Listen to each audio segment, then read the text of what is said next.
Frustration and anger, I get it. I've seen a lot of users have had struggles getting characters to walk from one point to another, especially the brand new 3D character creators.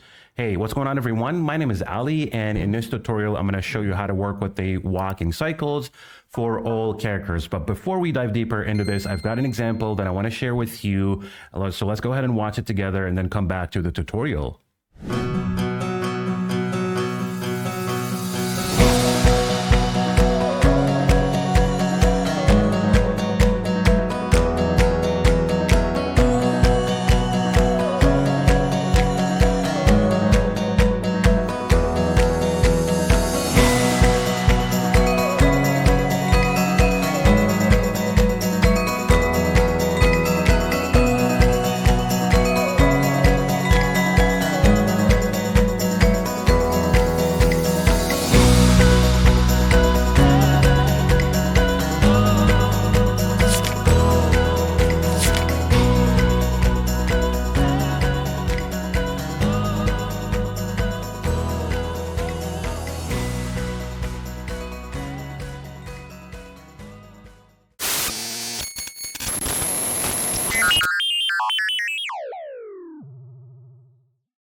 I hope you've enjoyed the video, and we're going to dive deeper into showing you how to work with the walking cycles of all the characters.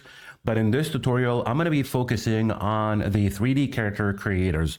And so before I show you the examples and how to work with that, I want to explain something about how these characters are designed, rigged, and programmed into the software. First and foremost, all characters have a commonality, which is a start and an end animation, regardless of their actions. And what that means is, if I take you onto the example that I've got for you, which is Tom right here, this is one of the brand new 3D character creators. If you look at the timeline, we have a walking action for him. So the start and end animation is simply the beginning of the action and the end of the action.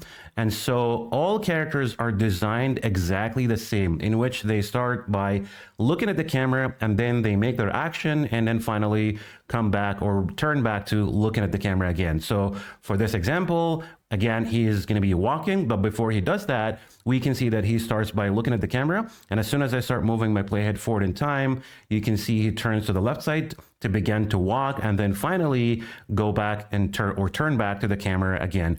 Moving on with one of the standard 3D characters, you can see the same thing. So she's also going to be walking.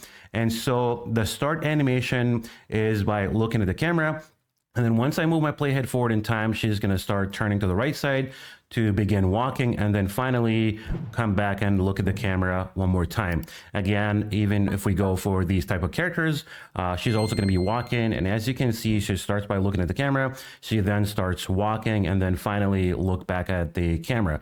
The reason why all characters are designed this way is because they want you to have a nice transition between actions when you have multiple actions. So say if you have a character that starts with waving and then walking, then listening and talking, or maybe making a phone call or pointing or whatever, right? You need to have a nice transition between each action. It's the reason why they look back at the camera and then they go on with their other action. Now, I'm not saying this is going to work in all cases, but in some scenarios, you may want to eliminate the start and an end animation. And the cool thing about this is that we have the ability to remove the start and end animation for most of the characters, including the 3D character creators. So we have the option to eliminate the start and end animation for those. Now, I'm going to show you an example of how we can extensively use the walking cycles for this character. She's currently at the shop, and so I'm going to have her walk into different directions and show you how you can easily do that. So if you're keen about learning how to master the walking action for those type of characters, please watch this video and keep practicing. Follow along with me step by step to make sure that you are doing great. And most importantly is to keep practicing. So even though after the video, keep practicing until you get better at it. And then once you feel comfortable making these characters walk from at any angle or at any position using the character view animation, start posting your stuff into the official group or even in my group, and then have fun, show people what you can do, and then inspire them so that they can go go as well and do the same exact thing. So let me go ahead and ungroup this scene right there, and then let's start working and show you the example. So again, right now, she's going to be the main character in this scene, and he's just going to be there watching the whole time. Now, I'm going to start by clicking on the rotate icon that shows above the character to first rotate her so that she can look at him, and then we can have her talk to him first. So her first action will be talking to him, and then we'll have her walk at different positions inside the background. So as you can see, these characters, their default action is idle. So if we look at the timeline for Tom and Linka, they're both idle. So I'm going to change the action for Linka, and I'll change that from idle to talking. So she could be talking to him as if like she's asking him a question or something, and then start walking into different positions, trying to find cookies or whatever it is that she's looking for. So let's just choose the action and do talking right there. So as you can see, she starts talking to him, and then at the end of the action, she's going to start walk. So I want to make sure that Tom exists in the scene just like that. Maybe I'm going to extend the action a little bit more for him right there. And then I will start playing with my Linka. So the first thing I want to do after I chose the talking action is I'm going to go into right panel, click on add new to add another action, and let us do walking. So once we do that, now we have our walking action. One of the things that you need to keep in mind when working with the walking action, especially when you have a character that's going to walk in different directions in your scene, you want to bear in mind their perspective based on where they're walking to. Right, so their direction, if they're walking farther out of the scene, or if they're getting closer to the scene, bear in mind their perspective. So as they walk far out, they should be smaller in size. When they get closer to the camera, they should be bigger in size. Now, I'm going to start moving my playhead forward in time, and you can see she starts to rotate in a different angle and begin to walk. Now, what I want for her is to start walking onto the right side of the background. So in order to do that, here's what we want to do. First of all, we need to have our playhead right at the beginning of the walking action. So we're going to place our playhead on the little square that separates between the talking and the walking action.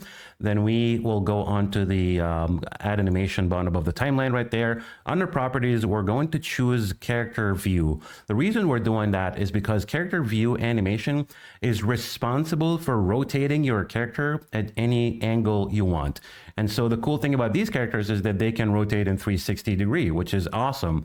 So again, character view animation is responsible for getting your character to rotate at any angle you desire.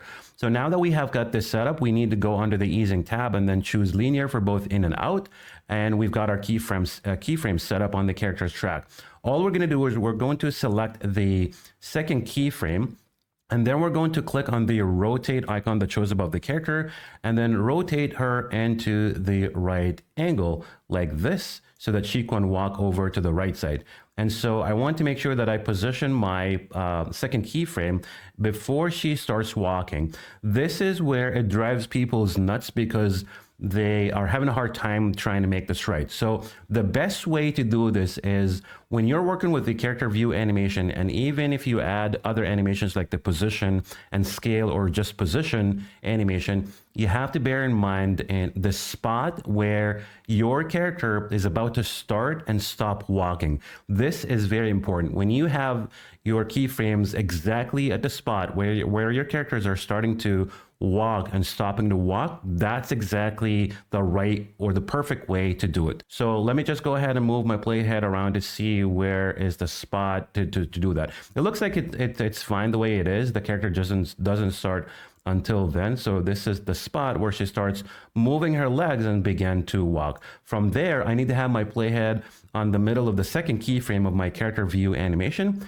and then go on to the add animation button again, click that, then go to properties, and then this time we're going to select position and scale. With the easing is going to be linear for both in and out. Now I have my two other keyframes. One is overlapping the second keyframe of my character view animation, and the second keyframe is right there. And so this is what I always like to do is before adjusting the second keyframe, I like to move my playhead forward in time just to find a spot where the character stops walking. So it looks like right about here before she turns to the left side. Then all I got to do is simply drag the second keyframe to where my playhead is at, just like that. Make sure it is selected and turned in blue. And then we can just scale the character a little bit down like this. And then we can move her to the right side right there. She looks just fine. So if we go back and start playing this from the beginning, let's take a look and show you how smooth that is. There you go. She's now talking to him. And then once she's done, she's going to turn. And then she's going to start walking over to the other side. Now, at this point, before she turns, I want her to do some kind of action as if she's looking for trying to find something in there. And then she can go back to the very back of the background right there, and then come back and talk to him again. So like I said, I'm going to be extensively using the walking action many times because I want to make sure that you master it once you watch this tutorial and you won't have any troubles again. So right now I'm going to add another action by selecting my character right there. And then I'm going to click on add actions or add new action. And then we're going to choose one of the actions. So let's say, for example, maybe we can do a searching.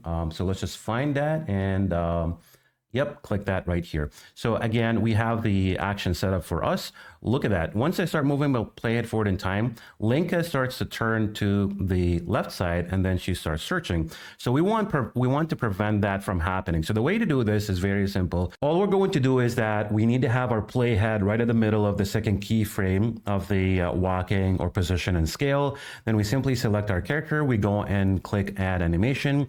And then from there, we go into the properties tab. We choose character view animation just to keep Linka looking at the right side. And then we click on the easing tab. We want to make sure that we have linear as our easing for both in and out, and simply zoom in onto the timeline, drag the second keyframe, get it really close, pretty much make it start at the very beginning action of the searching. And then we simply click on the second keyframe, make sure it is selected or highlighted and turned in blue. We then go on, click the rotate icon that shows above the character. And we can rotate her to the left side to keep her looking at the right side, just like this. And then we should be fine. So if we just move on like that, now she's going to start picking the magnify and then start looking for whatever it is that she's looking for. So if I go back and start playing this again from the beginning, let's have a look and show you how smooth that is. Again, she starts to talk to him, asking him a couple of questions, and then she move on to the right side of the background. And then she will start searching for some candies in there. Look at how smooth that is.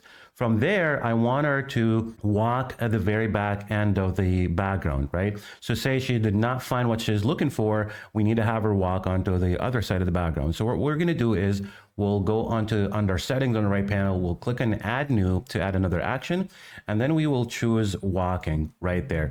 And as you can see, I have my walking action ready. Once I start moving my playhead forward in time, again, we have a start animation that makes the character turn to the right side, but she's turning into the wrong angle.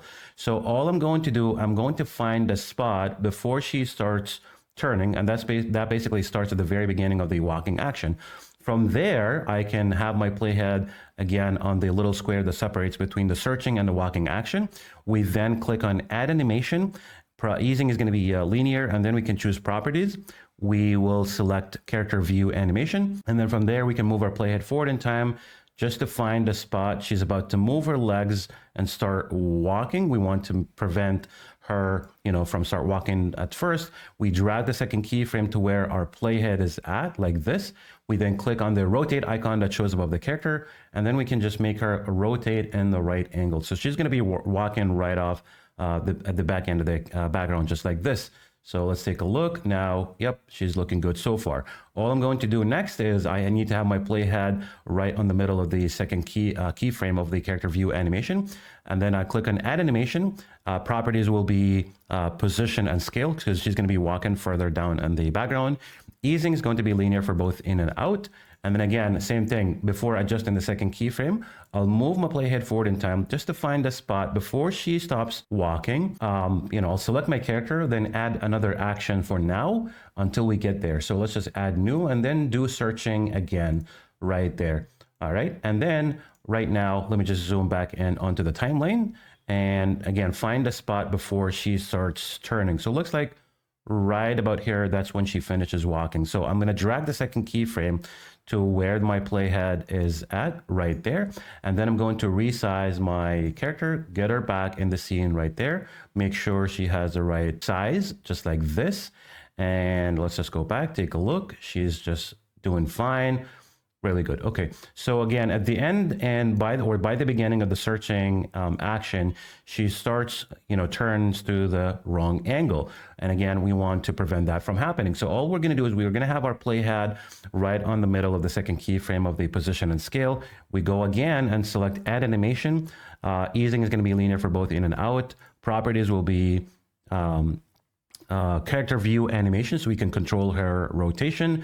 And then we simply drag the second keyframe to the very beginning of the searching action, select that, and we click on the rotate icon, and then we just keep her looking back right there. All right, now let's just go back and take a look. She's just doing fine, really good, all great so far. Next up, I'm gonna have her come back again and then talk to him. So let's just do that. Now I'm gonna go and add another action. So let's just choose walking one more time right there. And then we're also gonna add new again and then do talking this time. So let's just choose talking as well. And there you have it. So let's just move our playhead forward in time. Once she finishes searching, all right, she needs to turn into the right angle. So again, the very beginning of the action is where she turns into the wrong one. So we want to prevent that from happening simply by having a playhead on the little square that separates between the searching and the walking action. We simply click on add animation. Properties is going to be character view. Easing is going to be linear for both in and out. And then we simply select the second keyframe right there. Let's just make sure she's not going to start walking until then. Select the second keyframe and then rotate her. Click on the rotate icon right there and then rotate her in the right angle so that she can walk to him right there. So let's take a look and find that. Okay, cool. We got that covered.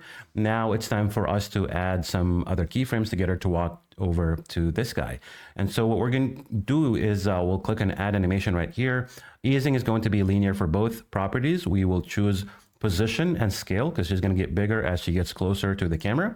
And finally, move our playhead forward in time just to find a spot before she turns like this. So just as soon as she stops walking, which is right about here, we drag the second keyframe all the way to where our playhead is at, and make sure that your playhead or your keyframe is selected, turned in blue. Then we can simply just select our character, make her bigger, and then we get her closer to him again, just like that. She was kind of like this in this size, like that. Let's take a look and find out. Yep, she's looking good so far. Okay, pretty cool. Now it's time for us to add another keyframe so that we can have her rotate or start, by looking at him before she starts talking. So what we're going to do is we're going to have our playhead right on the middle of the second keyframe right here. Click on add animation. It's going to be character view this time. Again, we want to prevent her, or simply not, instead of preventing, we just want to have her look at the right angle. So character view animation. Easing is also going to be linear for both in and out.